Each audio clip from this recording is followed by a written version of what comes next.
এবার মোরগের বিরুদ্ধে ম্যাজিস্ট্রেটের কাছে নালিশ করেছে এক ব্যক্তি। শুনতে অবাক লাগলেও সত্যি এমনই এক অদ্ভুত কাণ্ড ঘটিয়েছেন ভারতের দক্ষিণের রাজ্য কেরালার এক বৃদ্ধ। তার এই অভিযোগও বেশ গুরুত্বের সঙ্গে নেয় স্থানীয় রেভিনিউ ডিভিশনাল অফিস কর্তৃপক্ষ। বিস্তারিত সৈয়দ নওশাদের ডেস্ক রিপোর্টে।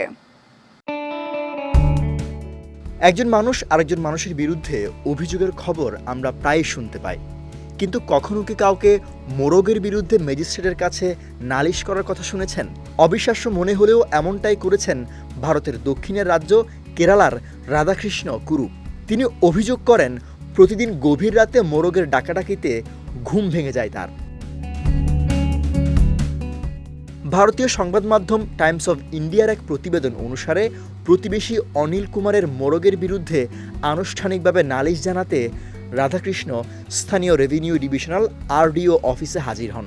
রাধাকৃষ্ণের দাবি, মোরগ ঠিক রাত ৩টা থেকে ক্রমাগত ডাকতে শুরু করে, যে কারণে তার পক্ষে বিশ্রাম নেওয়া অসম্ভব হয়ে পড়েছে। তিনি এ অবস্থা থেকে মুক্তি চান।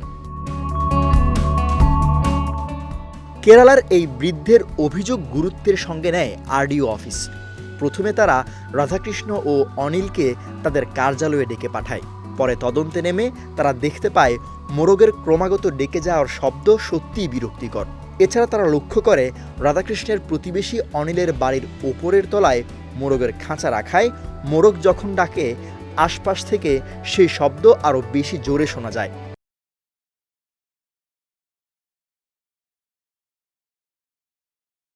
এ সমস্যার সমাধান করতে আরডিও কর্তৃপক্ষ মোরগের মালিককে 14 দিনের মধ্যে খাঁচাটি সরিয়ে ফেলতে বলেছে।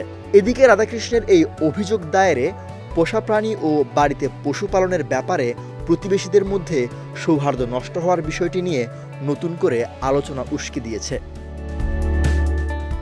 সৈয়দ নওশাদ, বিজয় টিভি, নিউজ ডেস্ক।